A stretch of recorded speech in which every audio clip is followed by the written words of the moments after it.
Oh, it's work. It's work. That's what I do. You see? Yeah. It's But all yeah, good. I appreciate you, man. Yeah. Appreciate your time and the advice and everything. Ready.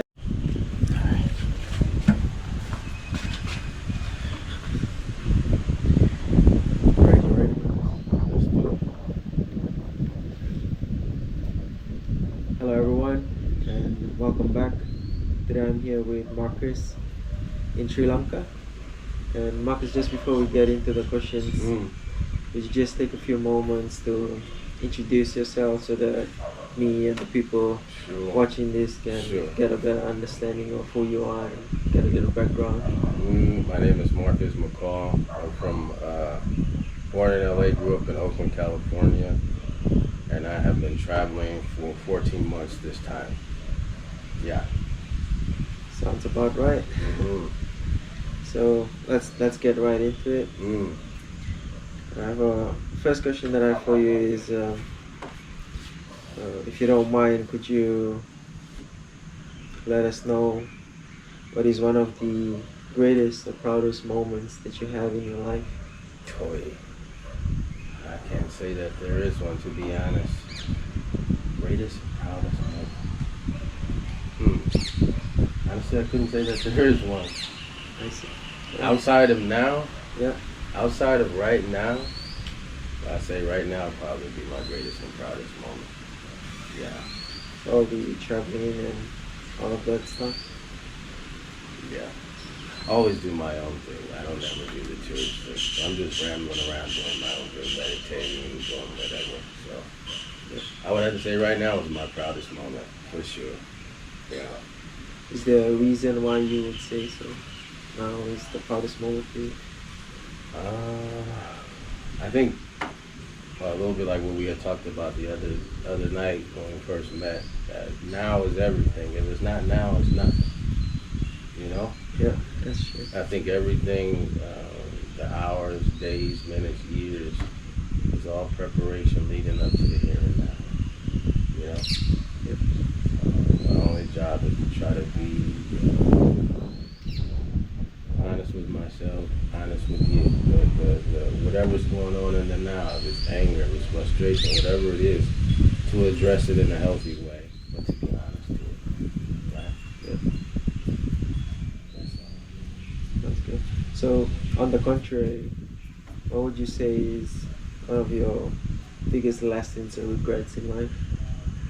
No regrets. No regrets. How about a lesson? Too many lessons to talk about, man. Give us your favorite one. Favorite one? Or the biggest lesson.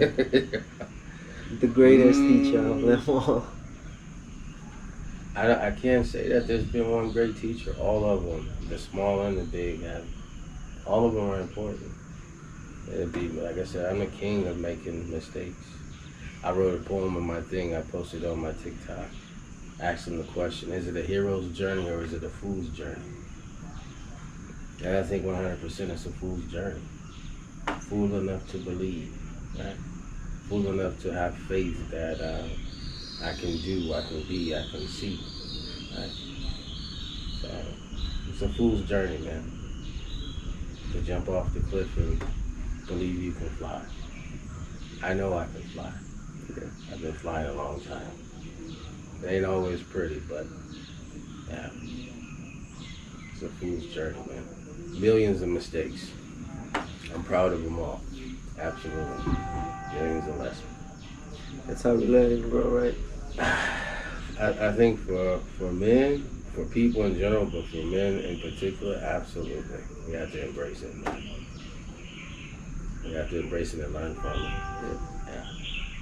And I think we also talked about like how you can study everything, hear it from other people, learn about it, but we truly don't understand something and the true value of it until we experience it ourselves, right? Absolutely. Absolutely. Experience is everything. Yeah. And if you survive it, it's a true statement. They say whatever don't kill you make you stronger. It can, or it can break you. Right. Right? It depends on if you can handle it, man. And I'll be honest, I learned how to, They might be cutting off my left hand, but I'm sitting here smiling. Right. You understand? Yeah. So that's been a talent or maybe a curse. Never let the world know what's going on, right? How to suffer in silence. Yeah, because most times people might say, "Oh, people don't fucking care." That's what I mean. They don't fucking care, and that's fine. That I appreciate that. I respect that. Yeah. Because that's what's real. Everybody's self-interested. Everybody's on their own mission. Yeah, like you could literally sit here and tell me about your whole life story and how tragic it was, and I might not even be paying attention to it, or might be thinking of something else. Like my mind is somewhere else. That's what I mean. You know? If it doesn't really affect you, or if you don't have a need for it or something like that, it ain't really important. Yeah, and I think you also mentioned the other night when we were having a conversation that I could tell you, like I could the stage 4 cancer, right? Exactly. I can tell you the whole thing about it, but if you don't have it, you really don't get understand it. But if you have it, then it's just a different level. It brings you in. It makes it intimate. Right. Yeah, because your life is in danger. Right. What you know is in danger, right? Yeah. And it really helps you to connect with the other person. That's why the Buddha says suffering is where we start. Right. Because it's the one thing that is across the world. No matter what your culture is, your language, how much money you got, how much money you don't got, suffering is the starting point, right? And most of it is a misunderstanding. Teacher Monk used to always say, you know, you come into the world and they teach you about everything. Culture and cars and how to make money, how to dress, how to walk, how to talk. But nobody teaches you how this body-mind organism works. Right? Nobody will ever teach you how to be free. How to, he called it driving the car. Right? How to harness the mind and use the body as a grounding in the different practices of Theravada. Yeah.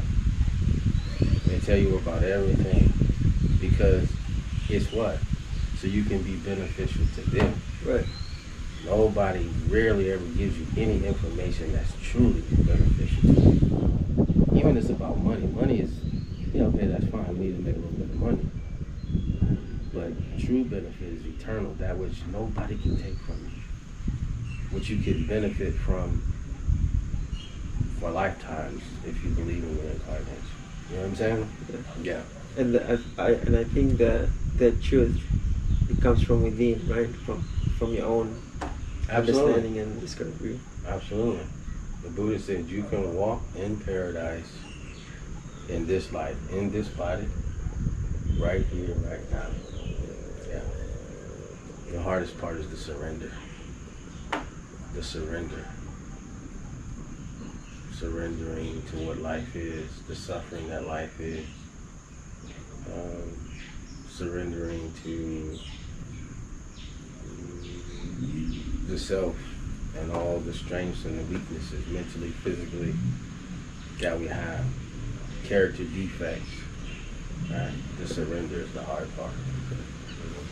I think, just to go along with that question, I really loved how you told me that story from the Bhagavad Gita. No, Bhagavad Gita, yeah. So if you don't mind, could you just... So you want to talk about that? Yeah, could you just tell us about that again? Okay, well, I mean, Alan Watts does a better job of it on YouTube, but it talks about the Bhagavad Gita where Arjuna and Krishna, who's his charioteer, who's, you know, his driver, and Arjuna doesn't want to fight because he's squeamish or he's afraid, right? And Krishna tells him that success and failure are the same. And that for the same reason he doesn't want to fight is the same reason that other people will fight. And so therefore it's not a valid reason for him to abstain from fighting. That's one thing. Then he goes on to say, nothing that exists will ever cease to exist, and nothing that does not exist will ever come into existence. And so he's walking Arjuna through the unfolding of the universe, the unfolding of potential, Saguru Pada Brahman, nothingness, actualizing like the Big Bang into everything, into something. How does that unfold? And basically helping them to see that there truly is no life or no death. Like that which is real can never die. Water cannot wet it, fire cannot burn it, that it can't be touched. Yeah. And so he walks Arjuna through his fears, the illusion that we all have, right? Right. Of this individual me, this great me, Marcus McCall, J. and Jay, right? That we think we are. Right. He walks them through the illusion of this individual self to the Atman. And the Atman is Brahma, right? So by the end of the conversation, Arjuna wakes up from the great illusion and he becomes fearless. And he tells Krishna to take him to where the fighting is the worst. Yeah. Just to help us understand better, if you were to take that story and relate it into our modern day society, in our personal life, like how would you explain it? Man, that's a good question. Let me see. How would I explain it?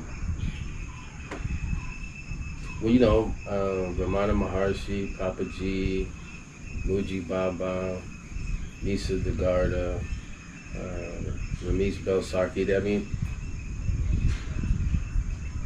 I think the bigger picture is like this. They said, okay, in the beginning there was nothing. So Source had to take of itself and use itself to create everything.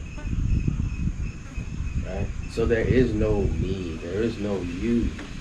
Right? There's only Source expressing itself. Like a speaker that plays music. Yeah. All these different sounds coming from where? The one speaker. And so that's really what it breaks down to. And the ego also comes from Source. It's the divine illusion. Yeah. The ego is this mysterious me that I'm always trying to save, that I'm always trying to protect, that I can't let nobody disrespect. Right? This mysterious me is the divine illusion. And it's fine, because that keeps life going on. Oh, I'm a doctor, I'm a lawyer, I'm a husband, I'm a wife, I graduated top of my class. It keeps the whole bullshit game going. Right. And that's fine. Because those that are meant to be asleep at this time get to enjoy the beautiful dream. And those that it's time to wake up begin to wake up. Right? Those aspects of Source that are ready to wake up to begin the journey home. Singularity. Yeah. Right? Back to oneness. Man, I can tell you so many things. I can tell you so many things. I'll tell you one of the greatest experiences I ever had. I met my real life twin flame. Oh. Meaning it's the same spirit, soul as mine, just in a female body. And we spent a night together and a day together. And that probably was one of the greatest experiences. And I could feel what it was like right after the Big Bang. I could feel that unconditional love. I felt so much peace just being around her. And her habits, her eyes were the same as my eyes. Everything she did was the same kind of shit that I would do. That's one of the reasons why I recognized her until resonance came. Until the feeling like that unconditional love came. That's probably one of the most greatest experiences I ever had in this life. Yeah. Mm-hmm. She's from India. Really? Mm-hmm. Oh wow. She's from India, but she lives and work out at Bangkok. Mm-hmm. Mm-hmm. yeah, I feel like mostly when we really find someone that we can really have this genuine connection with, it really helps us to understand our surroundings. It's beyond a general connection. It's a tragic love story. Because what happens in the twin flame journey is one comes in to trigger. I'm the divine feminine. She's the divine masculine. Right. Yes. So one comes in to trigger the other. The divine masculine is the lower three chakras. The divine feminine is the upper three chakras. So the divine feminine guides the relationship, right? Right. And most of the time they spin apart in the 3D, or usually one is in the ethers, right? Helping the other from the ethers. But it's only when that energy, that polarity is ready to leave this existence permanently, do they come together in the 3D. When that energy is about to return back to source and never return to any dimension. It gets to go straight back to nothing. So that's what happened. She came in, she triggered me, and then she went away. And I cried like a baby. I went through all the different stages until I realized that, wow, she's in here. She came to me in dreams. She came to me and made love to me in dreams. You can communicate through just inside, because it's the same spirit, same Atman, just split into two. Craziest thing. Wow, that is something special. It's possible. So now in India they have the Taj Mahal. Right. They probably were twin flames. For her to affect him and provoke him like this, that incredible love like that, for him to build such a monument, 9 times out of 10 they were twin flames. Yeah. What do you think about, speaking of love, it's like, I think I heard somewhere that when you really and truly and genuinely love someone, and you really have that connection that you're talking about, it helps, like you said, bring out this best of them. Well, it's different. So you only have one twin flame, right? And you have many soulmates. I see. Because you live many lifetimes. A soulmate is different because it's kind of like a spirit that you connect with. I think more from the heart area, and it's a peaceful resonance, a peaceful connection that you guys get along very well, you know? And a lot of times, you know, twin flames throughout the lifetime, they zigzag each other. They come and they hit, they might meet each other, they might actually have a relationship, they might be, and then they'll go. It's a very tragic love story, unfortunately. But it's the story of energy, though. It's the story of the play of Source, literally, looking back at itself and seeing the same eyes, same. It's the fucking craziest thing. I think I get what you're saying. I've had a similar experience, but yeah, it's interesting. So what happens when the divine master comes in and triggers the divine feminine? It triggers a Kundalini awakening. It triggers enlightenment.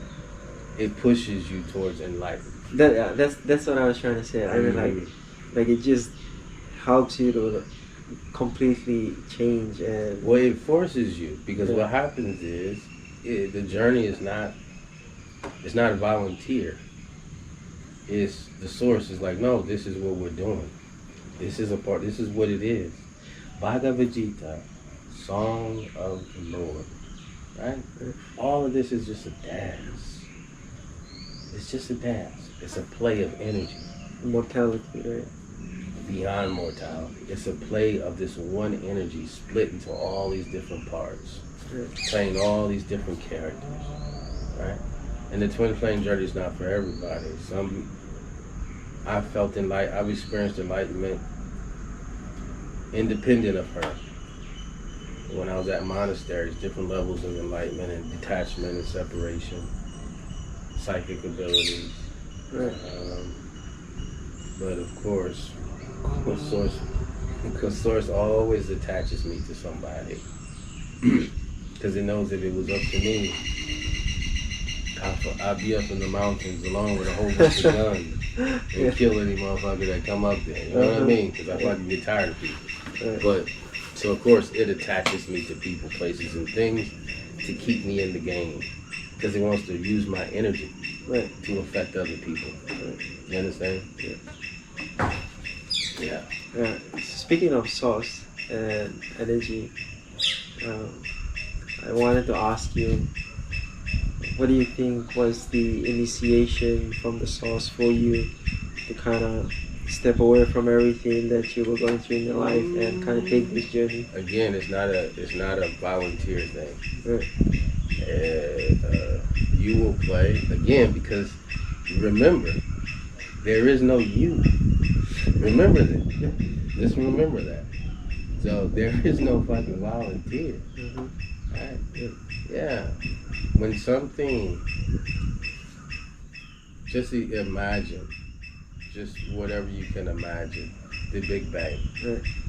And then before that, the mind water cannot go beyond its own level. It can't go higher than its own level.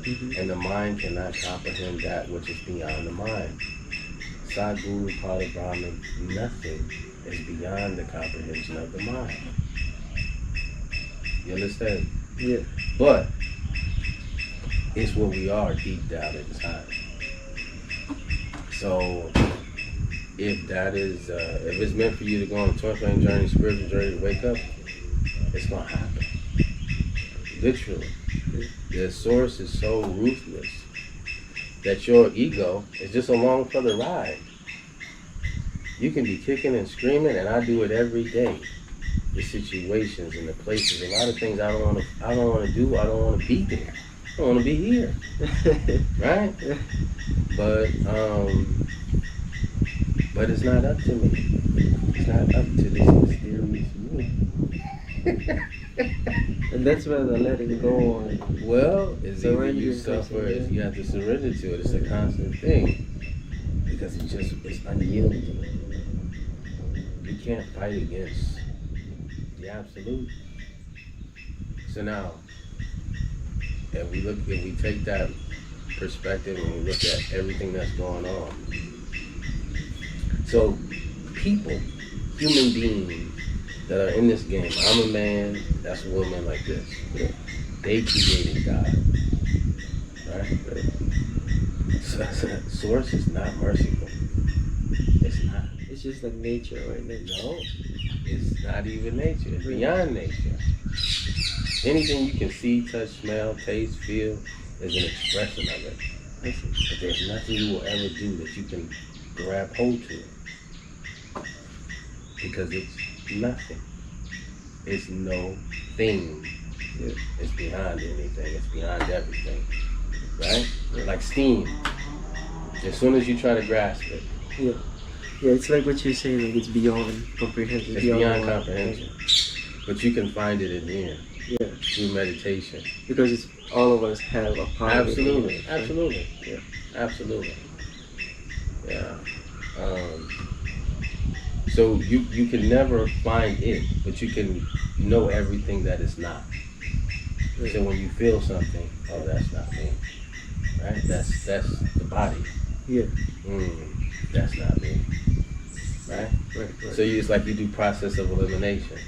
And you eliminate pretty much everything. And you're left with what? Nothing. Just quiet stillness. Another good way to distinguish it is that everything is always moving. In the body, the blood is pumping. There's a whole universe going on inside of our bodies. Right? Yeah, I've heard that literally everything is not still. Everything is moving constantly. It's full of energy, right? So the Sadguru Pada Brahman in you and in me is the part that's not moving. It never moves. It never changes. It never gets old. It never. It's the only thing that is absolute. And the way that you find it is by getting still. right?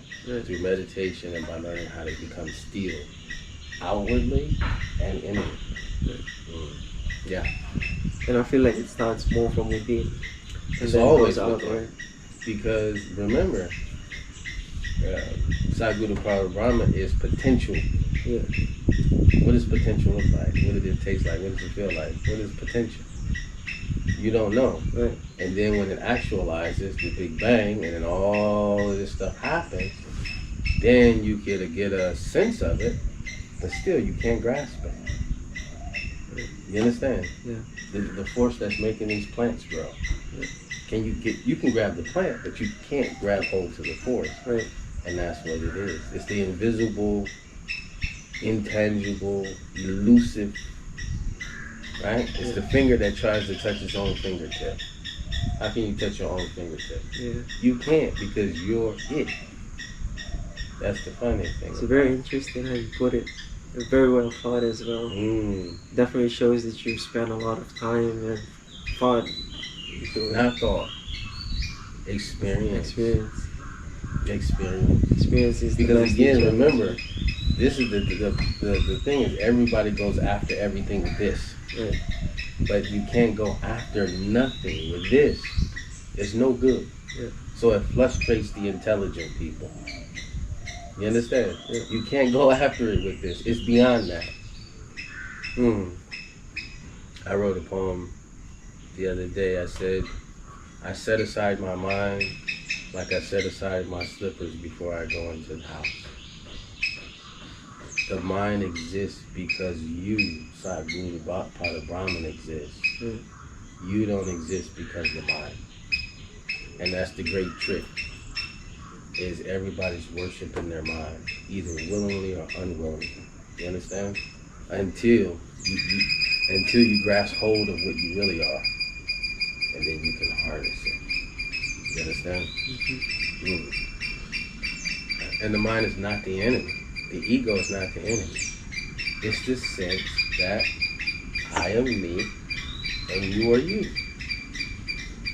Without it, you get rid of that sense, and there is no difference between me and you. It's the same energy.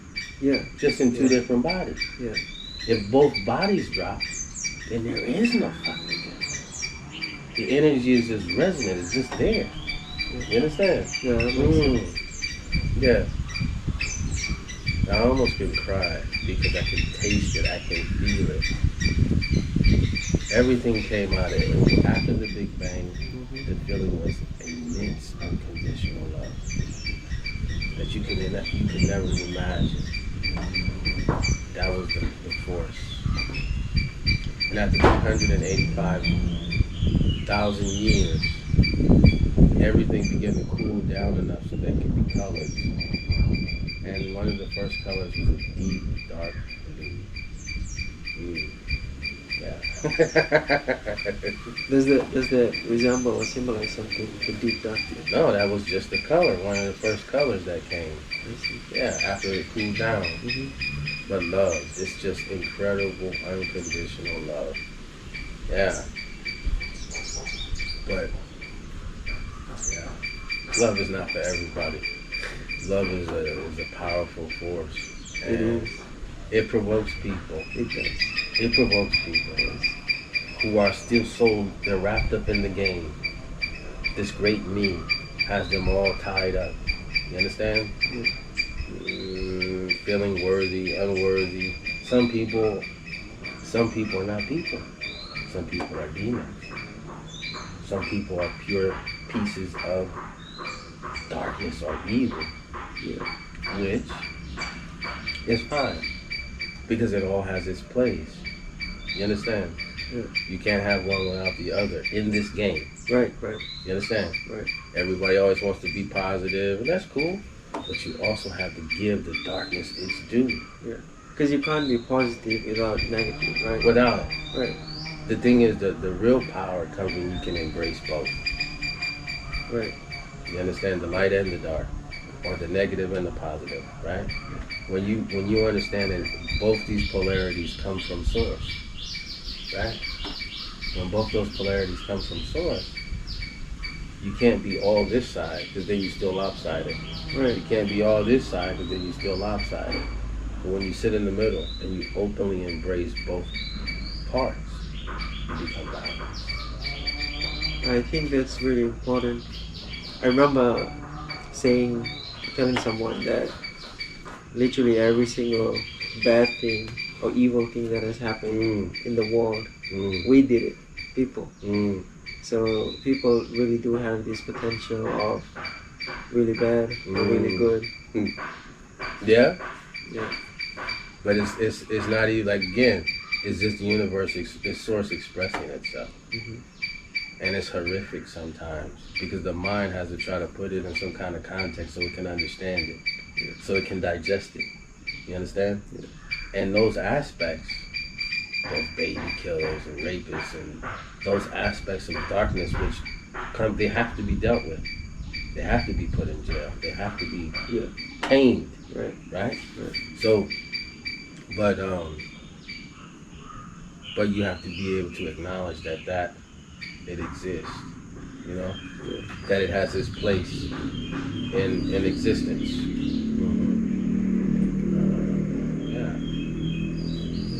For me, this is my last lifetime, and if it were up to me, I would have been gone a long time ago, to be honest. When I was in my 30s, or maybe even before. Yeah, because there's nothing here. If you find the truth inside of yourself, there's nothing here that satisfies. It was never meant to satisfy you. You understand? If you find Saguru Pada Brahman, you come in contact with that eternal source inside of yourself. How could anything compare? How? It's impossible. No friendship, no love, no sex, no food, none of that stuff can compare to absolute peace. But I can give you this. I think this is a good example. So if you imagine everything that you want, let's just say I got $2 million in Ziploc bags, and then I got like a French girl and an Arab girl and a black girl. Like I got the most beautiful girls I want to have sex with, right? And it's all in the bed with me, okay? I'm owing money. I'm having sex with this girl. At some point, what's gonna happen? I'm gonna get tired, and I gotta go where? To sleep. When you go to sleep, a deep, dreamless sleep is what? It's nothing. You're not white, black, Indian, Jew. It's nothing. Because it's the only thing that's satisfying. That truly satisfies. So the girls are here, the money is here. Okay. I go to nothing. Because that is the truth. That's the only thing that's satisfying. That's powerful. It's the truth. It's what everybody in the waking is looking for. To be as you are in deep dreamless sleep. Just peace. Just nothing. Yeah. That's really well put.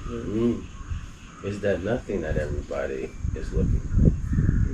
Dreams are the mind molesting you. Because it takes away from your rest. It's the mind still thinking about all this bullshit while you're supposed to be recharging in the nothing. You understand? So, if I dream, I consider it an insult. I consider it an attack. Leave me the fuck alone. I don't care. I'm not going to hope I'm not going to wake up like, oh, I had a dream that I got $1 million. Or I saw a red rock and the red rock took me over. You understand? Yeah. Fuck all that, bro. It's still not going to satisfy me. Right? I'm satisfied right here, right now. You understand? Yeah. So, you mentioned that if it was up to you, you would have probably... If it was up to this me, this great me, individual me, Because he's mad. Marcus is pissed. because life has not gone the way that he wanted it to go. He has not been able to look the way he wanted to look. He hasn't had the money he wants to have. He hasn't. The ego has not been satisfied. Mine hasn't. Yeah. This mind, right? So, if you are chosen, let's bring that into the conversation. From the beginning, the source is going to beat the ego down through early life experiences, abusive sisters, narcissistic family. The ego is going to be beat into into submission. Mm-hmm. It's like the source is tenderizing it so that it can drive. You understand? And it kind of happens all through the experience of the chosen individual. It's always being attacked. Always, whether it's in the spirit or it's in the flesh, it's always under some kind of scrutiny, judgment, or attack. But what happens to somebody like that is that it strengthens you and it turns you into something. If you're always being attacked, it does something to you. It's hard to explain what it is, but you just become whatever, no big thing. You learn to handle the pressure. You learn to ignore it. I think that's it, right? You just reach a point where it just doesn't bother you anymore. It bothers me. Just like the situation I had to deal with this morning. It bothers me. Right. But not to the point where it's going to take me off what I got to do. You can handle it. I don't even try to handle it. I just be honest to the situation, express it, deal with it, and whatever happens, happens. Right. And I just keep moving forward. Yeah. So speaking of the question that I was asking earlier, you said if it was up to you, it would have been over years ago. Yeah. So I'm just curious as to what still keeps you going, gets you out of Because I have bed. a job to do. Source is not done. Remember, Marcus is not real. Right. Sadhguru Pada Brahman is real. And that is what's driving. That's who you talking to in reality. Yeah. It was up to me. I mean, I'd have blew my fucking brains out a long time ago. Yeah. Fuck this shit, dog. All this hatred and jealousy and envy and racism, all this bullshit, man. Fuck all this, bro. For what? For what? I can see if I did something to somebody. All right, bet. But for nothing? Just for existing. Just right? for existing. Right. And what happens is, when you really come into contact with that source within you, you shine. And you irritate the devils of other people. You irritate people for no reason.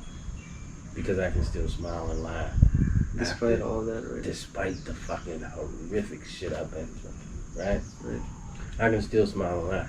Because when source gets through with you, blah, blah, blah, blah, blah, again, it ain't even me. It's not even me. Yeah.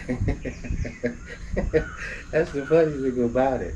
It's not even really me. Because me, remember, Marcus doesn't exist. It's like it was really never about you, but what the source could use you Exactly. to do what to bring about, right? Exactly. The source just wants to do what it's going to do, man. It's made me process all the pain. It's locked me away and made me cry and scream. Alone, always alone.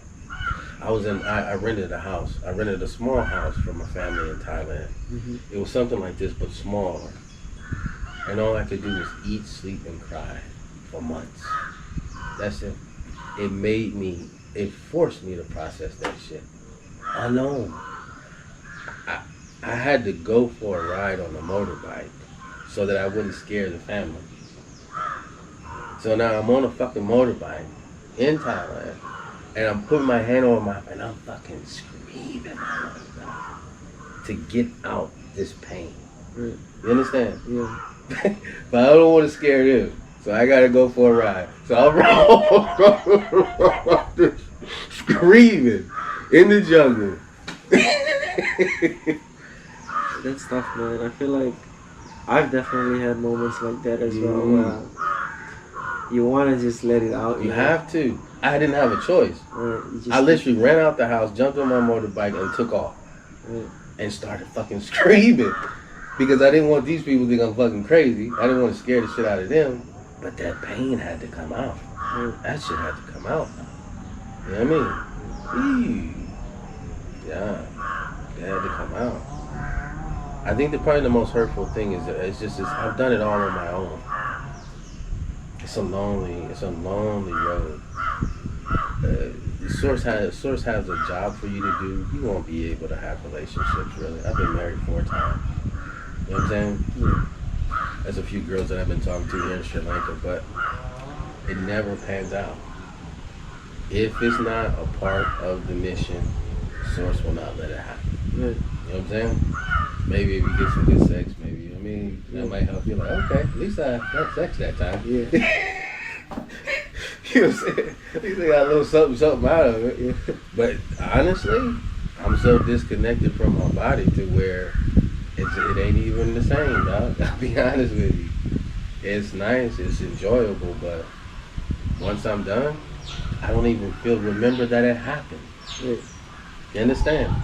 Because when you come into contact with the truth inside of yourself, nothing can touch you. Nothing can touch matches you. The energy. Nothing can touch you. You, Source. Right. You understand? Yeah. You can touch this, but you can never have a permanent effect on me. You understand? Mm. So I have some family members. My sister in particular, who is a demon. Right. She's a narcissist, and she does so much witchcraft trying to stop me and do all this kind of stuff. But she can't, because there is no me. The person you're trying to do witchcraft on don't even exist. Yeah. You trying to curse God's energy, Source's energy, Yeah. which is impossible. Right. You understand? Yeah. That's what they don't understand. I think I agree with that. Like sometimes people closest to us, Always. because the fact that they know us the most, They think they know you. yeah, it causes them to. So real power is humble. Mm-hmm. My grandfather when I experienced him, was always quiet, always serving us, taking care of us. You understand? Mm-hmm. And so when it came to my family, of course, I'm the same way. Unconditional love. Right. Whatever it is I can do for my family, right? But they saw this humbleness As a weakness. as weak. Yeah. You understand? Yeah. How evil you have to be. You know what I mean? Yeah. Somebody wants to serve you, wants to be there for you, wants to, whatever they can do. We have issues and I'm quick, whatever, I forgive it. Live your best life. Yeah. And we keep pushing. But how evil you have to be to want to hurt somebody like that. Yeah. To want to kill somebody like that. Mm-hmm. Right? Yeah. So narcissists are they're pieces of dark energy or darkness that don't have their own energy source. So when they come into manifestation, they feed off of people. Yeah. If it's a woman, she's always going to attach herself to a man so she can feed off of his energy. If it's a man, he's always going to attach himself to a woman, or he wants to be in the midst of people to pull that energy. Because it doesn't have energy. It doesn't have energy like that in and of itself. Yeah. That's what a narcissist is. Has to get it from people that already It has to have get it from there. So it's a leech. Yeah. It's a vampire, literally. But all dressed up like a pretty little girl. Or a muscle-bound guy, right? Whatever, alpha, whatever that shit is, right? So when you start to look at things in terms of energy versus looking at this, right? Then you start to tune into what's really going on. And so what you find is, right now, spirituality is real popular right now. I've been on this path since the 80s. Since the 80s. Yeah. Yeah. Before internet. Yeah. Yeah, all that. By the way, he's 49. He looks like he's in 30s, but he's 49. So he's been around for A little bit. A little bit. A little bit. But yeah, man. And it's cool. What it means, the fact that spirituality is a fad, it means that the collective is waking up. Right. Right? Right. So it's just like anything else. If you look at a big skyscraper, only 20% of the people in there are the real producers. The other 80 are following the 20. You understand? Yeah. It's the same thing in anything that's going on. Yeah, everybody's a card reader, and that's cool. But there's only going to be a small group that's really, that energy, that driving energy, that's driving towards where? Singularity. Towards nothing. Yeah. Small group. Everybody else is, they reading cards, they're doing their different aspects, and they're coming along slowly but surely, and that's fine. Yeah. Because if it's meant, they'll have their time. I wouldn't want anybody to be chosen. It's the most terrible thing. I feel like ever. when you put it in the terms chosen, it's a hard journey. It's a hard path because once you get that, it's like a picture that's put into your mind that you can't explain or describe to anyone It's else. beyond the picture. But only you can understand and see it, and it's a lonely journey that you have to fulfill and arrive at without having this external support. Yeah, Because people won't understand what you're trying to say or what you're trying to do because it's only you that can see it and understand. To be quote unquote chosen. Every family has a chosen one, right? Generational curse breaker, black sheep, or whatever. Yeah. To be it is something you can never explain, but people can benefit from it. Right. Like when I talk to you, certain things we talk about, it brings up pain, or it makes me want to cry, or I feel it. Yeah. I can't give that to you, but you can benefit from me. You understand? You having gone through that Exactly. experience. Us having this conversation, you can benefit from. And especially people that have gone through a similar experience, and they hear it from someone else, especially them overcoming it, it gives them hope and helps them to kind of feel that comfort, right? And it ain't no such thing as overcoming.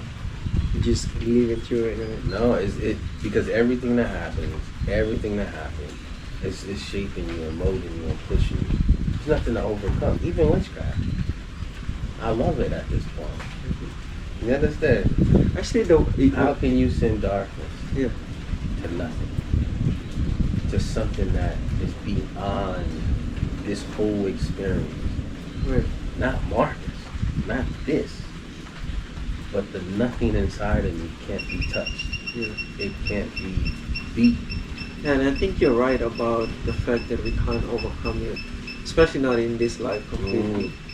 Because there's nothing to overcome. Yeah, right. Exactly, yes. There's nothing to overcome. Right. And the best way to play the game is that don't play the fucking game. Let them do what the fuck they doing. I'm doing what I'm doing. I'm so laser focused on what I have to do, I don't have time for that. Yeah, it's like what you mentioned earlier about how life is like a dance, right? And instead of trying to copy someone else's dance, you do your own thing. Well, right, like now,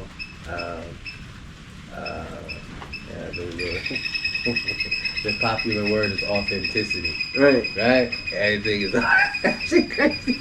That shit funny to me. People turn everything into a fucking competition or something, right? But it's fine. Again. It's funny because it's like, how do I... Oh, the thing is you gotta be authentic, man. You know what I'm saying? You gotta be you. Alright? Who are you? Who is this me that's trying to be authentic? Most people don't know that and don't have an answer to that. Right. You can't find the answer here. Right? How you gonna try to be you? That's the fucking craziest shit I ever heard. Interesting. But you can feel it. You can listen to it. You can be honest in your expression. You understand? Like you can't try to be you. You just be whatever it is. Yeah. I have to say, man, I've tried a million things. The only thing I've ever been good at is being this me. The hardest part I find is taking it to the marketplace. I'm good at coaching, like I said, advising. Yes. Which you sure are. Huh? Which you sure yeah. are. My grandparents cursed me though. Really? Man, they gave me that good love, man. I didn't have to do nothing when I was at their house. You understand? Right. And the effect it had on me was that Marcus is good enough just as he is. Right. So when I left home for the first time, I go out to the world like, this me. You're like, well, all right. And? Right? You still have to do whatever, but... And that's when you step out of your comfort zone. And that's when you get shut down, and that's when you start to realize that... Yeah, well, you start to see the world for what it is, right. blah, blah, blah. And then just like most men, well, okay, me is not good enough. Yeah. So let me get the PhD. Let me go get a business. And all this all of this stuff. You know what I mean? Get the money, get the girls, yeah. get this fame. And I did everything for it. But still, at the end of the day, you're still miserable because within it's still empty, right? Look, man, you know, and then somebody like me comes along who really don't give a fuck at all about it. And the girl would be attracted to me. Because I'm just me. Right. You understand? Right. You got the jewelry, you got everything. You remove all I'm these... sitting over there drinking tea, reading my book, not giving a fuck. You remove all these external factors and whatever's left, that's you. That's the real you, right? But the thing is, what's beautiful, okay, is once you surrender and you find that energy, then you can begin to express it. Right. In its own unique way. Right. You understand? That's badass. Yeah. That's priceless. Anybody can get a big gold chain. Right? Right. But can you say that in this great, vast existence, I'm being 100% true to the source inside of me? Right. And I'm bringing it from, spirit, I'm bringing it from all, right? I'm bringing it into reality. Right. So you can taste it, touch it, feel it, talk to it. Right. You understand? Right. Like this. That's the shit, bro. You know what I'm saying? Yeah. That's the new swag. You know what I'm saying? You know what I'm saying? That's the new swag. But it comes with a high price. It does. Because it means that you have to be different from what the norm is, right? Don't say different. No, you don't have to be different.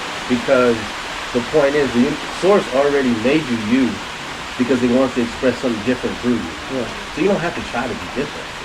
Be true to you. Right. And naturally you're going to be different. I feel like that's the better term. You understand? Being true, right? Being true Right. to what it is. Right. The problem is, when you're acting to ego, everybody's running the same script. Right. You understand? Yeah. Like what I was talking about earlier, about culture and the way that people think. They're scared of being alone, being outcasted. Yeah. You understand? So what do? Whatever the crowd's doing, that's what I do. Whatever they believe, I Follow believe. the crowd. Follow the crowd. They don't like you, I don't like you. Yeah. See what I'm saying? Yeah. They don't even know why. But it's because they're not in contact with what they really are. And this scared little me, oh my God, I don't want to be alone. Yeah. I don't want people to talk about me. You know what I'm saying? Yeah. This scared little me is and that's what it be a lot of times. That's what it be most of the time. The big dude that's overcompensating with all the muscles and all that shit. I'm not mad at it. Yeah, I'm not mad, but when you see things clearly for what it is, I kick back and let the play go on. You understand? It got nothing to do with me. You know what I'm saying? I'm not mad at it. If you don't come into contact with me, I don't have nothing to do with it. But I see it for what it is. I'm not mad. I ain't mad at it. It's funny sometimes, but I'm not mad at it. You understand? Yeah. Let me just check this thing.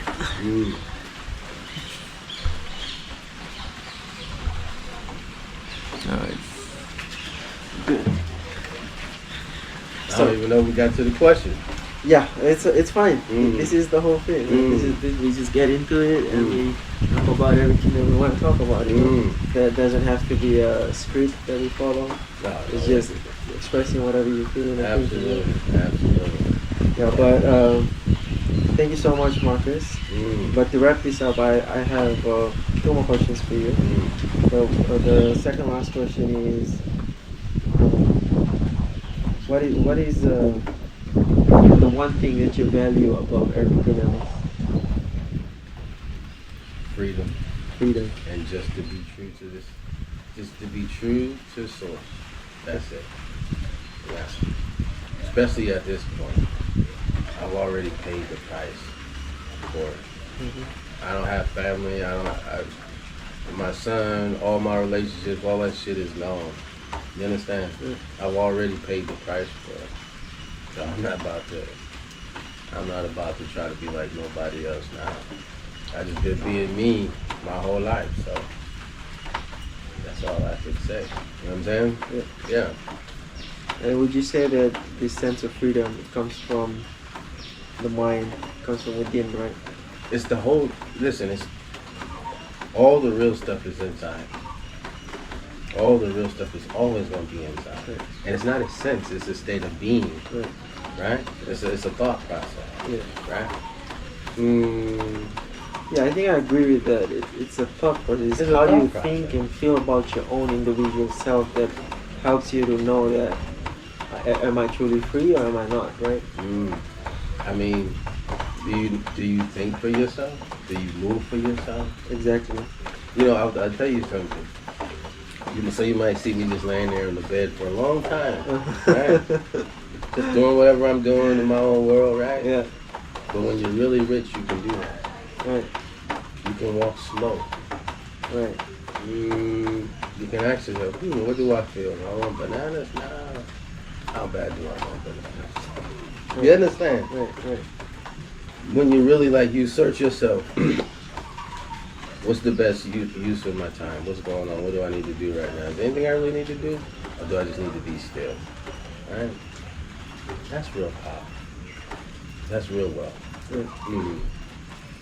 Now, where the money comes in is it helps you to control the 3D a lot more, so you can be where you want to be, right? You can put yourself in those better places, right? Yeah. This place is nice. It's decent. But I already knew when I came here there might be a little tip with the little people thing. Yeah. But yeah, because especially I'm staying here for a little while, I'm at 20 days or whatever. I'm a professional at minding my own business. And for some reason, people don't like when you mind your own business. I don't know why. When you just leave them alone, do their thing, you do your thing, somehow people don't like that. You know what I'm saying? Yeah. Maybe, you think you better. Yeah. I think it's just the fact that someone is comfortable being by themselves, enjoying their own company. I think it sometimes bothers people. Exactly. Why? Because it reflects back to them the work they have. Right. And I think it was just what you were saying earlier is that when you have this light and it shines on people, it helps them. It makes them. And I understand it. Let me tell you why. Light is brutal. Yep. It's brutal. It's harsh. It burns. It blinds. It's unapologetic. It just barges in, ready or not, right? Right. So I understand, because darkness has its place. Right. When you have a new relationship, you need to go away from the people for a while, to be alone, to cultivate it, to learn, to figure each other out or whatever, to get connected, to get strong before what? Before it goes public, right? Because when it goes public, all the lights, all the people's eyes and their opinions are on it. Yeah. And if it's not strong, it'll break apart. Just like when you plant the seed under the ground, it keeps it safe, so the roots can grow and it can nourish. And then bit by bit, as it gets stronger, it comes above ground. but it has to be hidden first, right? Yeah. It has to grow in secret, and then once the roots are strong enough, it can come public. Right. You understand? So it's the same with spirituality and it's different things. It's a really heavy inside job. Isolation, monasteries, meditation, all this kind of stuff. It's an inside job. Until you get strong, until you get really rooted, and then what? That little stem comes up. Yeah. And that's what this interview is. After 50 years, slanging and banging, that little root is sticking up. Right. To begin to blossom and to share the fruits of my spiritual journey or whatever. And everyone has their own timing, Some people can be at the position in their 30s, some can be in their 80s, right? Yeah, I mean, that goes without saying, right? I mean, it goes without saying. And what I like about the jungle, everything is happening all at one time. Right. That's what's really happening. And there's no ideals in the jungle. What does the jungle make you do?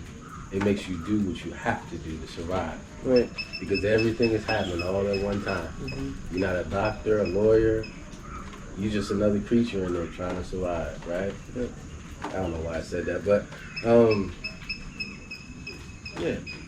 Everybody has their role to play, their purpose to play.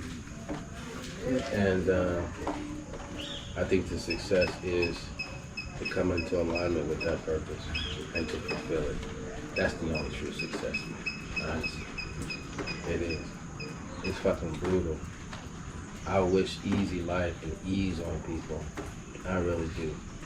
If the spiritual life is not chasing you, leave that shit alone. For real, bro. For real. Being married, having a business, having a job, having a great family, cutting the grass, taking the trash is a beautiful thing. It is. It's a beautiful fucking thing. Nothing wrong with that. But the spiritual life and all of this stuff, bro, once you get to a point, like this shit is fucking worse. It comes with a price, right? Everything comes with a Yeah, price. it comes with a price. It's nothing. It has a high price too. Very high price. Yeah, it has to be true to yourself, to be true to the Atman inside of you. Yeah. Comes with a price that you pay every day, every minute of every day. Yeah. Different days might require different prices, right? Like some days it can be a little okay. It's all the same price. Really? It's interesting. It's like I've been in places, Yep.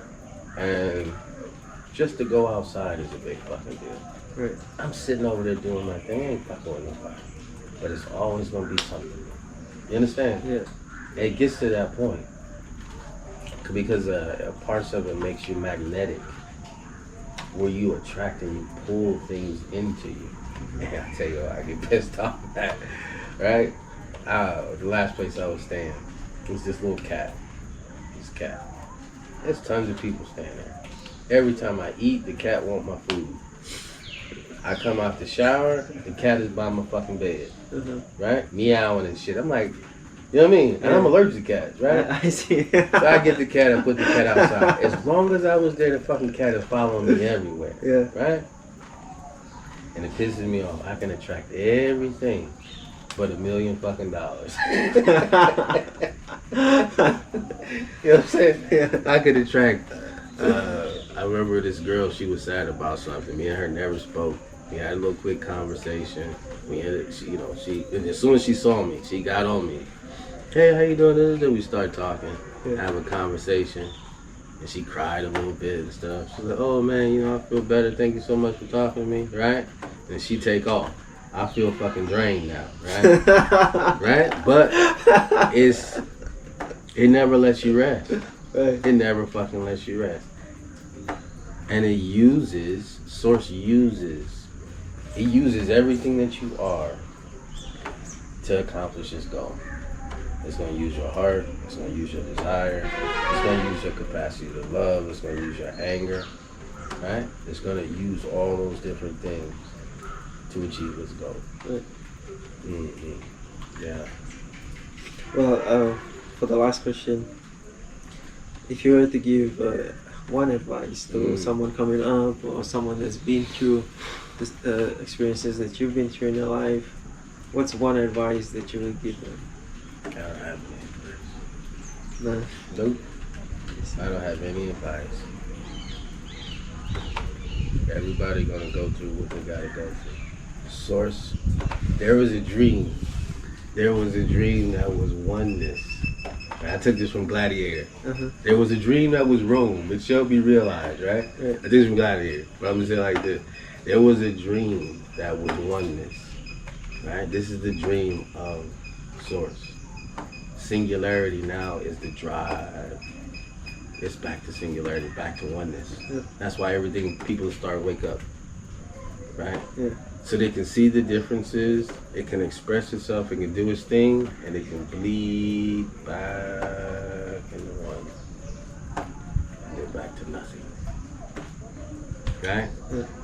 And then at some point, it might go bang again. Right? Yeah. And then here we go. You understand? Yeah. So I don't have any advice. I got here, I am what I am because of Source. Yeah. Well, thank you so much, Marcus, for your time. And I know how we said that both of us, we didn't plan to be here in Sri Lanka, but just being here and being at the same property. So it's work. It's work. That's what I do. You see? But yeah, man, I appreciate you, man. Yeah. Appreciate your time and the advice and everything. And I'm glad that there are people around in the world that have been through the things that you've been through, especially someone that's 20 years younger than you are, to kind of take the lessons and experience and to learn from them and to use it. Actually, just win as soon as you can. Get as much as you can out of this experience. But you get, when you come into contact with that inside of yourself and you realize, okay, all of this stuff is just temporary, okay, cool, then you can really enjoy it because you're not taking it serious. Right. You can enjoy it. You can have the love affair, you can do whatever it is you're going to do, but you're grounded in this nothingness. You're grounded in this Source. So then you can really enjoy this whole bullshit as it's thing. You know what I mean? Yeah. That's all I know, church. I appreciate the time. And thank you for watching. And if you did love and like the conversation, then don't forget to drop a like, follow, and subscribe. Till next time. Shout out to the motherfucking chosen, man. Yeah.